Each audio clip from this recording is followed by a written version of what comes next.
नमस्कार। स्वागत है आपका राजनीति के इस अखाड़े में। मेरा नाम अजय सेतिया है। मित्रों, आज हम इस वीडियो में बात करेंगे शरद पवार के घर में चल रहे लुक्का छिपी के खेल की। शरद पवार के भतीजे अजीत पवार ने एक हफ्ते से चली आ रही असमंजस की स्थिति पर सफाई दी है। उनकी मुख्यमंत्री एकनाथ शिंदे और उप मुख्यमंत्री देवेंद्र फडणवीस के साथ कई मुलाकातें हुई और इन मुलाकातों ने असमंजस की स्थिति पैदा कर दी। असमंजस की स्थिति यह पैदा हुई कि एनसीपी भाजपा के साथ जा रही है या अजीत पवार की रहनुमाई में एनसीपी के कुछ विधायक भाजपा के साथ जा रहे हैं। खबरें यह आ रही थी कि कुछ ना कुछ हो जरूर रहा है। या तो पूरी की पूरी एनसीपी भाजपा शिवसेना गठबंधन की सरकार के साथ जाएगी या फिर अजीत पवार कोई अपना खेल कर रहे हैं, जैसा उन्होंने नवंबर 2019 में किया था। और शरद पवार ने यह कहकर असमंजस बढ़ा दिया था कि एनसीपी के कुछ लोग भाजपा के साथ जा सकते हैं लेकिन एनसीपी नहीं। हालांकि यह बात शरद पवार ने खुद नहीं कही थी। संजय राउत ने दावा किया था कि जब वह शरद पवार से मिलने गए तो उन्होंने यह बात उनसे कही। अब इसकी कितनी विश्वसनीयता है ये कुछ नहीं कह सकते। उद्धव ठाकरे और संजय राउत इसी असमंजस के चलते ही शरद पवार से मिलने गए थे। ये 11 अप्रैल की बात है, क्योंकि वीर सावरकर के मुद्दे पर शरद पवार ने स्टैंड लेकर उनकी इज्जत बचा ली थी। लेकिन अगर अब एनसीपी ही भाजपा के साथ चली गई तो उनका क्या होगा? उन्हें डर सता रहा है कि वे ना तो घर के रहे ना घाट के रहेंगे। इस मुलाकात में शरद पवार ने उन्हें कोई गारंटी नहीं दी कि एनसीपी का क्या होगा, बल्कि यह कहकर और डरा दिया कि वह खुद तो भाजपा के साथ कभी नहीं जाएंगे। अब इसका मतलब यह था कि एनसीपी में कुछ ना कुछ चल रहा है और कुछ हो सकता है। एनसीपी के कुछ विधायक अजीत पवार के साथ भाजपा में जा सकते हैं। इसका मतलब यही निकल रहा था जब वो अपनी गारंटी दे रहे हैं। और अजीत पवार की भाजपा नेताओं के साथ मुलाकातों में कोई ना कोई खिचड़ी पक तो जरूर रही थी। शरद पवार ने उद्धव ठाकरे के लिए इतना किया कि उन्होंने राहुल गांधी का उद्धव ठाकरे से मिलना सुनिश्चित करवा दिया, ताकि अगर एनसीपी या एनसीपी के कुछ लोग भाजपा के साथ जाएं भी तो उद्धव ठाकरे का राजनीतिक भविष्य कांग्रेस के साथ सुनिश्चित हो जाए, क्योंकि अब उनकी वापसी भाजपा के साथ तो हो नहीं सकती। इसलिए उन्होंने इतना किया कि राहुल गांधी की उद्धव ठाकरे के साथ मुलाकात तय करवा दी और वह मुलाकात भी होगी मातोश्री में। उद्धव ठाकरे ने महाविकास अघाड़ी की नागपुर रैली में जाकर कांग्रेस को गारंटी दे दी कि अगर एनसीपी भाजपा के साथ चली भी जाए तो भी वह कांग्रेस के साथ रहेंगे। अब बदले में कांग्रेस के संगठन महामंत्री केसी वेणुगोपाल ने मुंबई जाकर उद्धव ठाकरे को संदेश दिया कि जल्द ही राहुल गांधी भी उन्हें मिलने आएंगे। अब मातोश्री का जो महत्व बाला साहब ठाकरे के समय था, वैसा ही उद्धव ठाकरे पैदा करना चाहते हैं, बनाना चाहते हैं। तो अगर मातोश्री में कांग्रेस के महासचिव संगठन गए हैं तो यह एक पहला संकेत है, और राहुल गांधी जाएंगे तो यह एक बड़ा संकेत होगा। उद्धव ठाकरे की मजबूरी यह है कि उन्हें अपनी मुंबई महानगर पालिका बचानी है और वह बिना कांग्रेस की मदद के ऐसा कर नहीं सकते।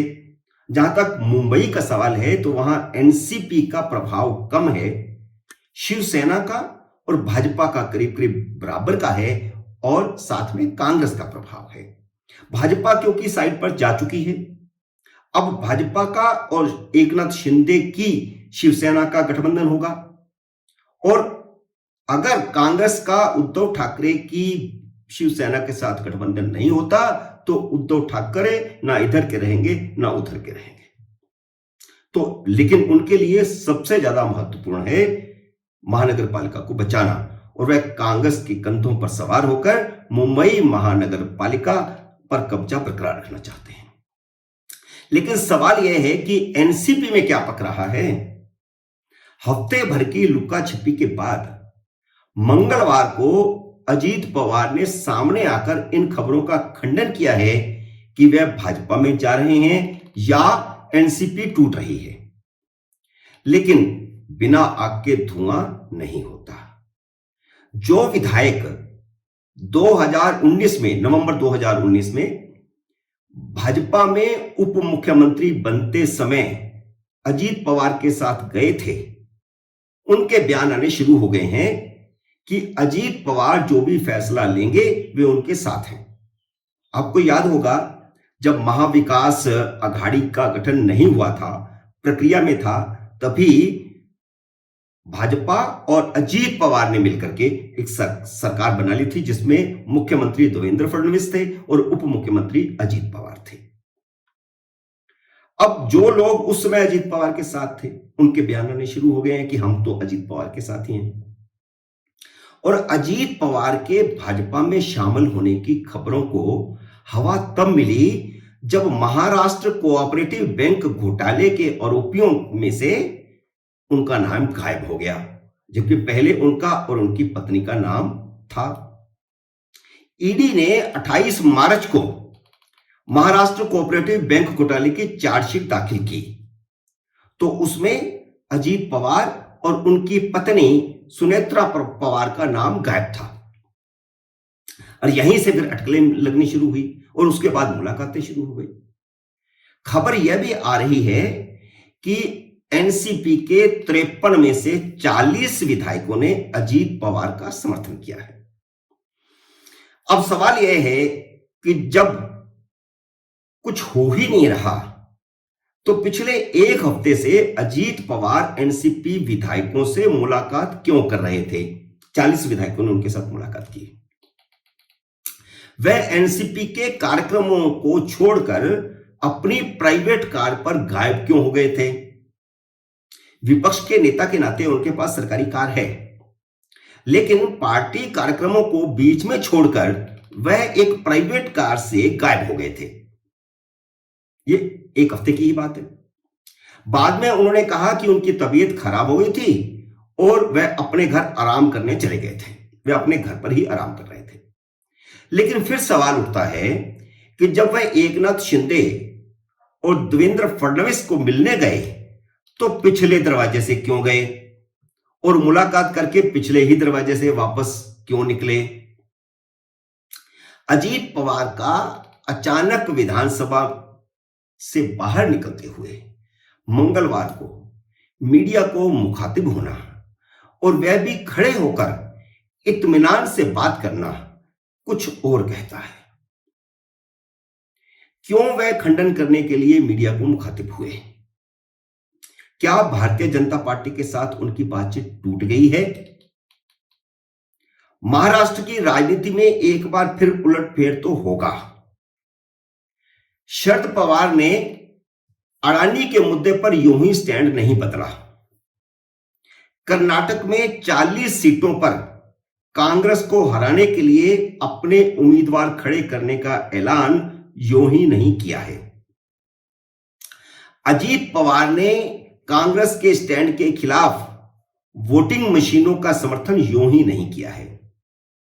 सबसे महत्वपूर्ण बात यह है कि अजीत पवार ने मंगलवार को जिस प्रेस कॉन्फ्रेंस में एनसीपी के टूटने का या उनके भाजपा में जाने का खंडन किया, उसमें महाविकास अघाड़ी के बारे में एक शब्द नहीं बोला, बल्कि इसी प्रेस कॉन्फ्रेंस में विपक्ष के स्टैंड के खिलाफ एक बात और कह गए। आपको पता है कि विपक्ष लगातार यह कह रहा है कि मोदी सरकार केंद्रीय एजेंसियों का विपक्ष के नेताओं के खिलाफ दुरुपयोग कर रही है। लेकिन जब उनसे इस बारे में पूछा गया तो अजीत पवार ने कहा कि जांच करना एजेंसियों का काम है। तो यह सरकार के पक्ष का स्टैंड है। यानी भले ही वह भाजपा में जाने या एनसीपी में फूट का खंडन कर रहे हैं, लेकिन राजनीतिक उठापटक के कुछ दरवाजे खोले हुए हैं। मित्रों, उम्मीद है मेरा यह विश्लेषण आपको पसंद आया होगा। मेरे इस वीडियो को लाइक और शेयर करें। अगर आपने मेरे इस चैनल को अब तक सब्सक्राइब नहीं किया है तो जाते जाते सब्सक्राइब का बटन और घंटी वाला बटन भी दबाते जाएं। मिलते हैं अगले वीडियो में, तब तक नमस्कार।